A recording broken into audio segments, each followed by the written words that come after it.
Welcome into ATL Day Ones with Jarvis and Tenitra. Coming up on today's show, I'll tell you what Desmond Ritter and Ryan Nielsen have in common. Landry Fields needs to make like Nike and just do it. And last but not least, and for the culture, Antonio Brown making a comeback? That's all coming up next right here on ATL Day Ones. Let's go. This is ATL Day Ones, part of Locked On Sports Atlanta. And it starts now.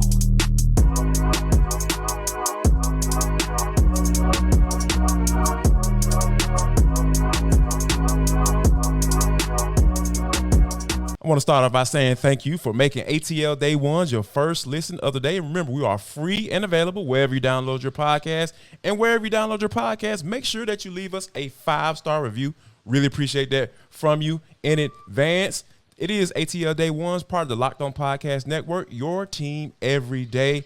Now, I know some of you people are looking at the screen right now, or you're about to hear the person's voice that's about to come across your speakers, and it's not going to be Tenitra Batiste. So, you guys, she's off today, but we have a more than capable guest to hop in for my main man, Sam Crenshaw. I call him the mayor. I know he don't want that title, but I got to call him that because that man knows absolutely everyone in the city of Atlanta. Sam, welcome to the show, and thank you for joining us today, man. I hope I can fill in for Tenitra. I'm nowhere near, that she is, whatnot, but I appreciate the always chance to come in here locked on and have some fun with you, Jarvis. No problem at all. Well, we're going to jump right into it because, Sam, I think that for the past 2 years, the Atlanta Falcons have had the benefit of having a seasoned coach at the defense coordinator spot in Dean Pease. I absolutely love his concepts and what he brought to the table. I think he actually built the foundation as to where this defense is currently. So, I feel like he was really able to maximize the talent that they had on defense. Now that the talent has been upgraded and Pease is retired, though, Sam, how much confidence do you have in Ryan Nielsen to get the job done in the first year as defense coordinator? Now, keep in mind, he was the co-defense coordinator for the New Orleans Saints last year, and he did not call plays. Dennis Allen still called plays. Do you feel like Ryan Nielsen can get a job done? I do believe that. I was excited about the opportunities for him to come here and be a part of what's happening in Atlanta. I think it's a great follow-up. And like you said, Dean Pease did what he could with the talent that was provided. Ryan Nielsen was coming into a situation with great talent, great experience, some locker room leaders. The other thing you're going to have is so important with this team. When you talk about Campbell and people who come in who are not just going to lead by example on the field, but they're also going to help out in the locker room, in the classroom, in the film room. He's got a lot of resources around him to help this defense really turn the corner and be a force in the division, and I can't wait to see it. You know what, Sam? I think you're onto something because when you think about like how a lot of people are questioning Desmond Ritter being named QB1 and they bringing in Taylor Heineke to be his backup and Taylor revealing that he's going to be the backup. He was brought in to be the backup. And the Falcons have done nothing. Terry Fontenot and Arthur Smith have done nothing but surround him with the most talent that he can possibly have on the offensive side of the football. And I think that once I started to think about it, Ryan Nielsen is the same way. Like he's a guy that he's unproven. And I feel like they've done everything they possibly can to surround him. Like you said, David Onyemata, Calais Campbell, Jesse Bates, traded for Jeff Okudah, signing Mike Hughes. All of these guys are veterans, and that defense side of the football is heavy on the veteran side. And on the offensive side of football is a lot of young, pure talent. But I think that Ryan Nielsen is probably in a case where they're setting him up where he can't fail. I feel like, but for my concern comes in though, when you have a guy who hasn't called plays, he hasn't, been in that particular setting where he's actually coming up with he's helping coming up with those game plans. But it's one thing to help to come up with the game plans, but it's a whole nother thing to be out there making those calls and trying to figure out what's going on Sundays. But I think that Nielsen right now, a lot of people are assuming that this defense is going to be better. But do you think is it okay for us to automatically assume that? Because it's one thing to have talent, but there's another thing to be able to to go out there, put all this thing together, and then make it work on Sundays each and every at 1 o'clock. Well, that's the part, Jarvis, that we haven't seen yet. That is to be seen. We're going to hit the OTAs here in a few days, and we're going to get to see more of what it really looks like on the field leading up to training camp starting for the upcoming season. You think because of the experience and the programs these guys have been a part of, the defenses they played on, and the kind of influences, that has to simplify some things for him as well and give him some confidence. If I make this decision, I have these guys, and if there's a mistake, we got some guys who can compensate and we can correct because of the experience, the guys and the success that you've had. There's no replacement for that.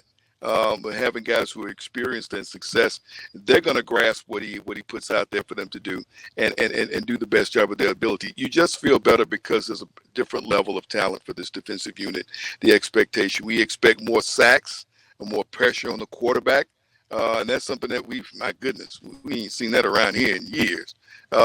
So that's the other part that we think if you have that going on, that allows your secondary to really see, it's hard to see what you really have in your secondary if they don't have any pressure on the quarterback to create opportunities for them. So, I mean, that's the other part, the fact that we're going to get some push up front, get some guys who are going to be some difference makers there. We figure we can do some things to kind of shut down the run game just because of who we have. We've also made some additions through the draft that I'm excited about at cornerback and on defensive line, more for the defensive line. So I think this team is really, shaped itself with a level of toughness, a level of versatility. That's the word you love to hear from Coach Arthur Smith, is how versatile players are on offense, where you got some versatility on the defensive side of the ball as well. And you're giving the new defensive coordinator all the weapons he needs to work with. You just want him to roll up his sleeve and give him the freedom to go out there and do it. It may take a minute, it may take some time, or it may pop and all come together right away. To me, that's the fun about this upcoming season, Jarvis, is to see what it happens and how it happens. That's what I'm looking forward to. Yeah, I think my expectations are a little cool as far as from a play call standpoint, but I think you brought up a great point when you started talking about those sacks and having to get those sacks. He is a defensive line coach at heart, and you know how I feel about defensive linemen. I will always admit my biases on this show. I have no problem with that. I play defensive line, so I want to see some better defensive line play from this group. So that's what I am. I'm putting that stamp on him. I'm saying that right now today, March 19th. Like, if this defensive line isn't better than what it was last year, if they don't produce more with more talent, and this is your neighborhood, right? This is where you live. This is how you've made your money, by coaching up defensive linemen and Cameron Jordan vouching for him and everything like that. When Nielsen took the job, so all those guys respect him. He got even one of his guys from New Orleans, and David Onyemata. So I am expecting this defensive line. If we want to see any upgrades on this defense, Sam, they have to be better when it comes to getting home on third down. And there are a lot of second-year guys that are coming back that are already on this team that need to step up as well. And Arnie Ebiketie is one of them, and D'Angelo Malone too. I know those guys are on different planes as far as what they're expected to come in and do, but I'm putting them all in the same category. Those guys got to step up this year, and I'm expecting Ryan Nielsen to help them get there. That's kind of where I am with it. But coming up next, though, is it time for the Atlanta Hawks to trade John Collins? We've heard about it for 3 years. I think it might be time. Looking at my watch, it's about that time. But first, I want to tell you about Built Bar. This episode is brought to you by Built Bar, because guess what? T and I, we've been working out, Sam, and trying to get out, workout on. So Built Bar, they have everything that you need as far as to get your life together, because that's what we're trying to do. You're trying to lose some weight and get in the gym and try to do your thing.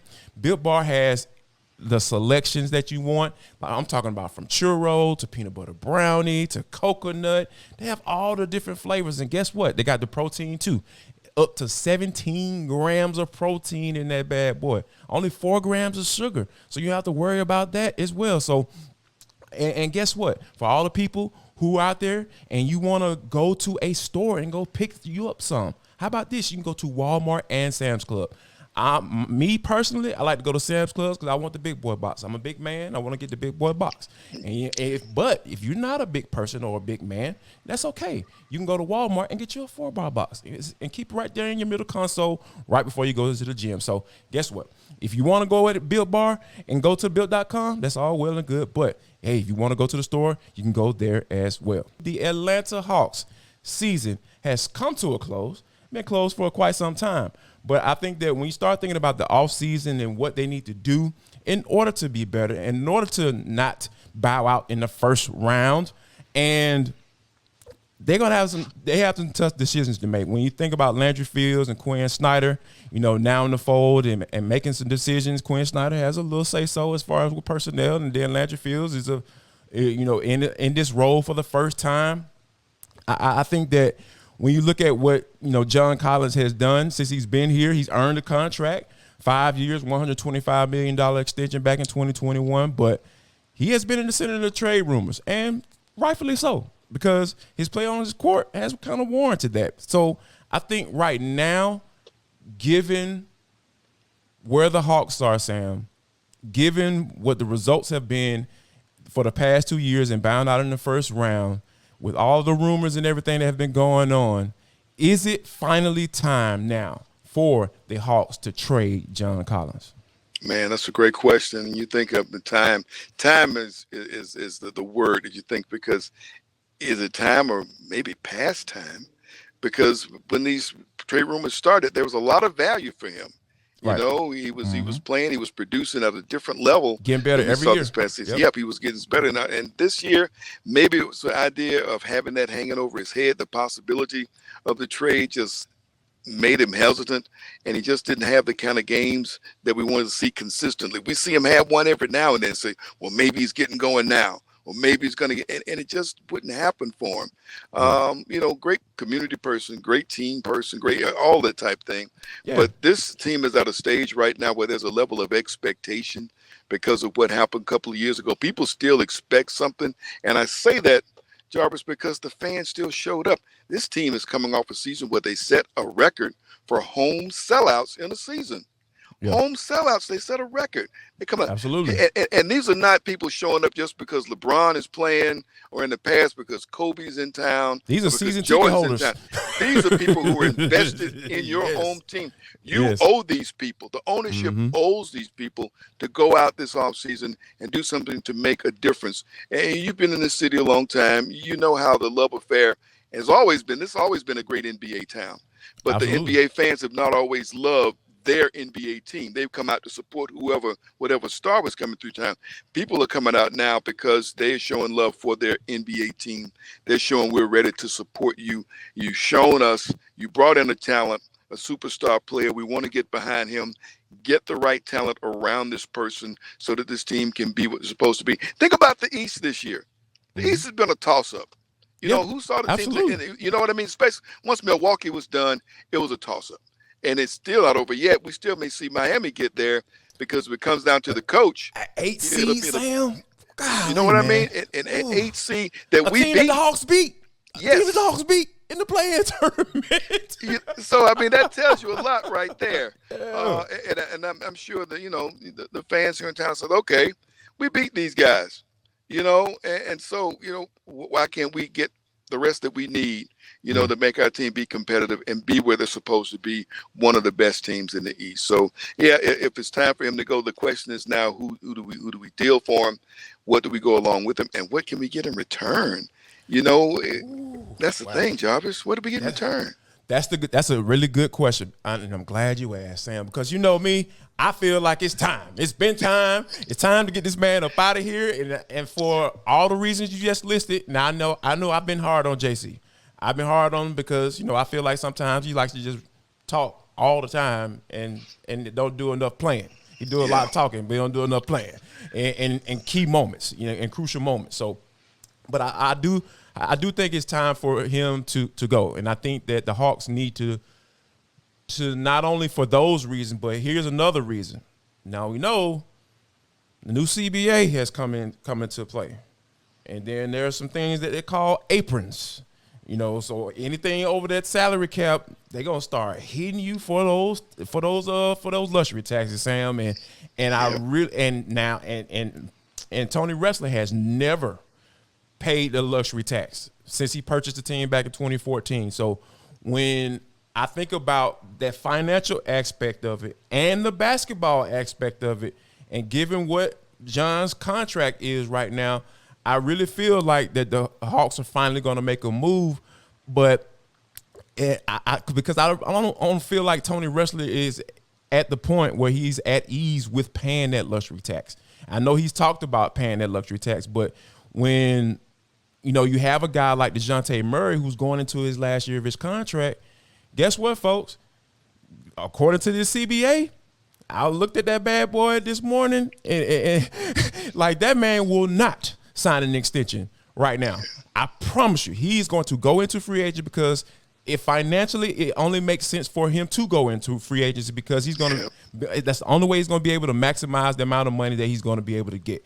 And he actually he was on the team freely deal with the San Antonio Spurs, so he hasn't really fully taken advantage of that. So I think that the Hawks almost have to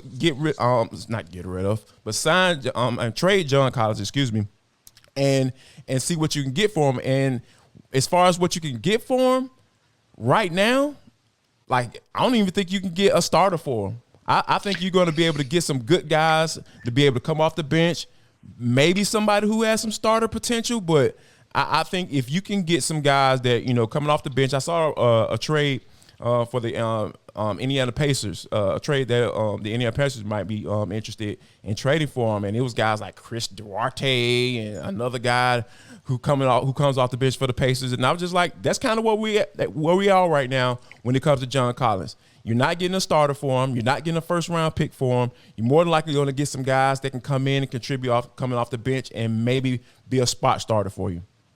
Well, that's the thing. And what are we seeing in these NBA finals and Eastern and Western Conference finals? You're seeing a Lakers team with 2 stars, but who is the rest of this crew? But it got them there. And the same thing is true for Miami. So people say, you need 3 superstars. No, you don't. Now, you don't. You don't. Get some guys who's a good fit for your team, but play hard and make a difference. And maybe that's what's needed here. Yeah.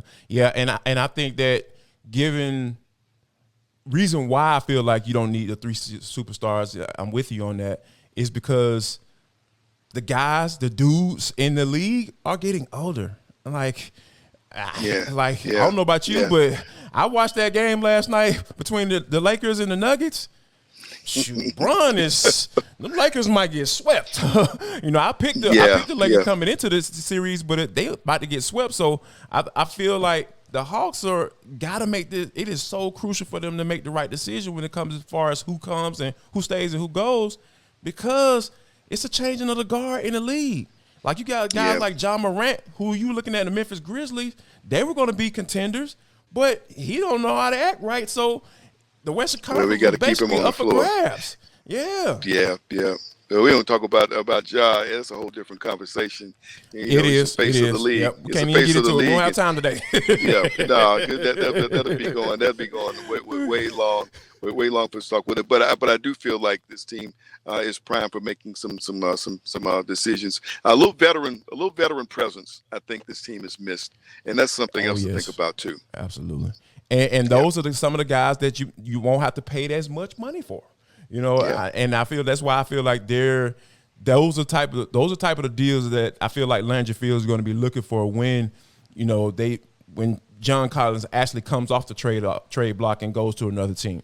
Like, hey, who's a veteran guy that can come in this locker room and be a voice, not only just a voice, but somebody who can come on the court and be that voice and speak with his play.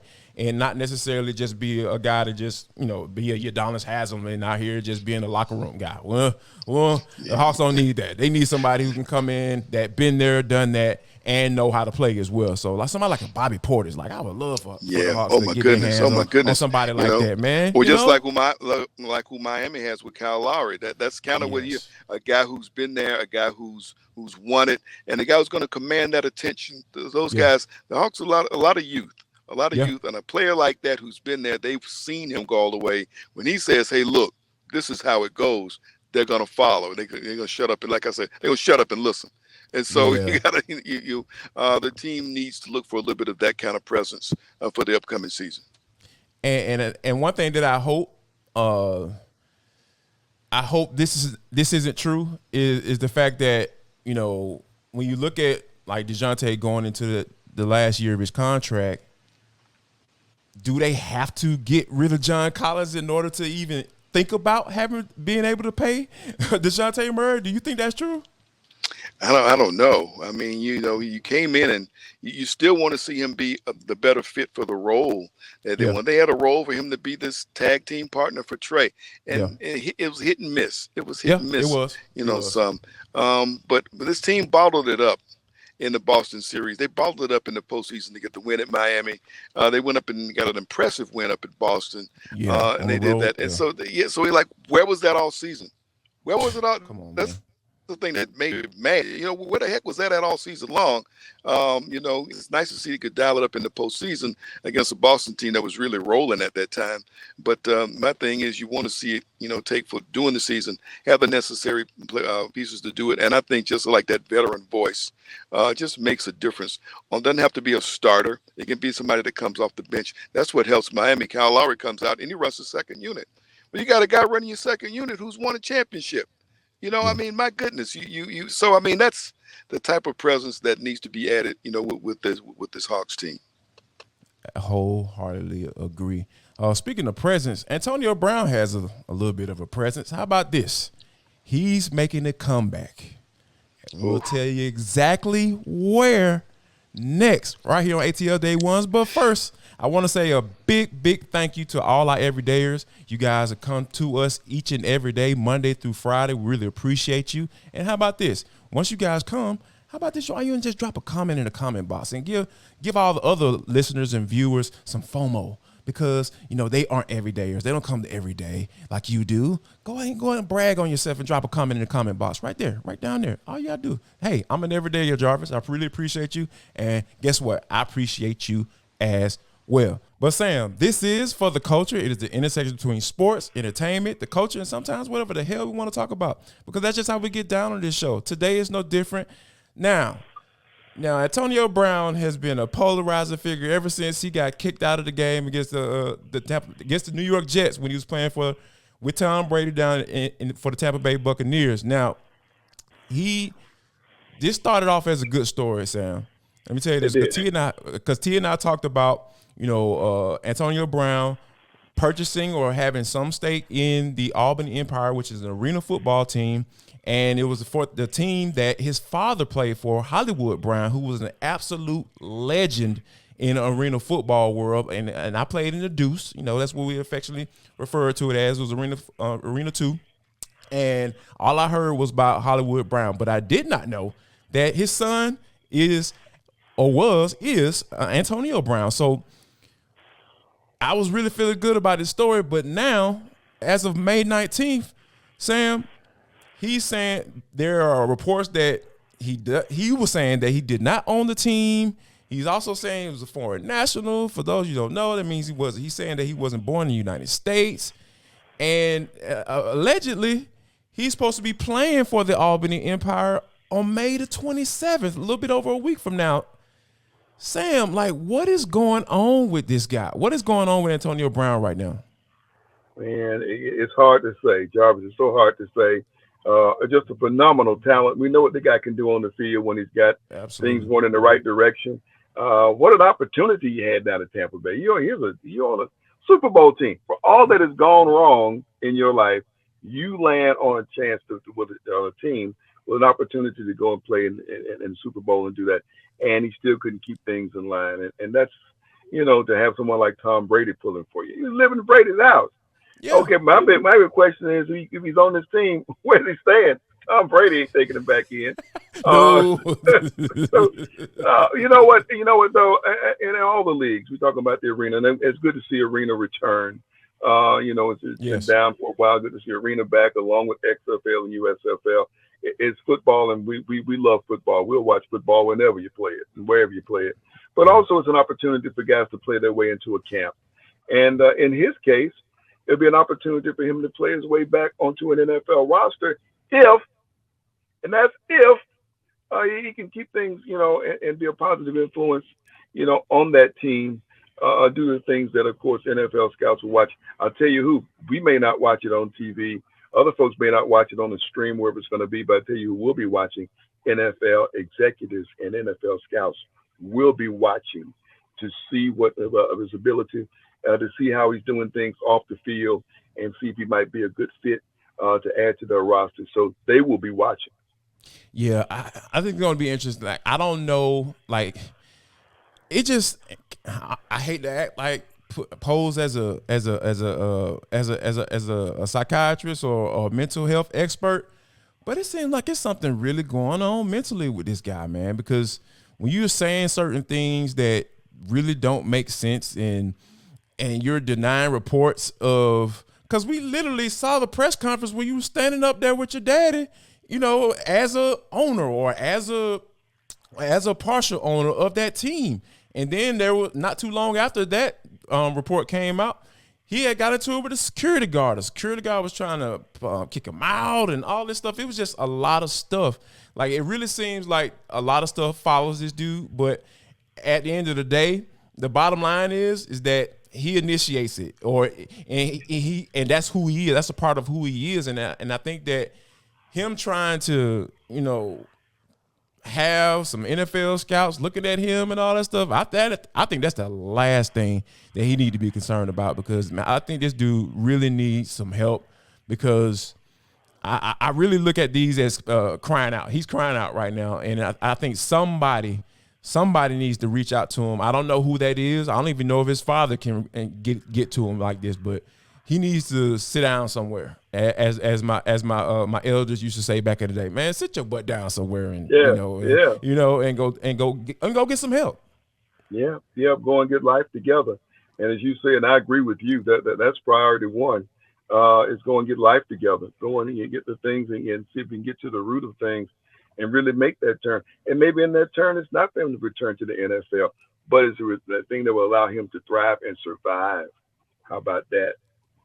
Something very basic and fundamental in life. And we've made much has been written and much has been reported about mental health, especially with our athletes in recent years. We kind of taught to suck it up and be tough and those type things, and hide problems that may be bothering us from that perspective. I'm glad that the spotlight is being shined on that, and hopefully he will get the help that he needs to survive. And then doing that, maybe he gets the chance to return to the field.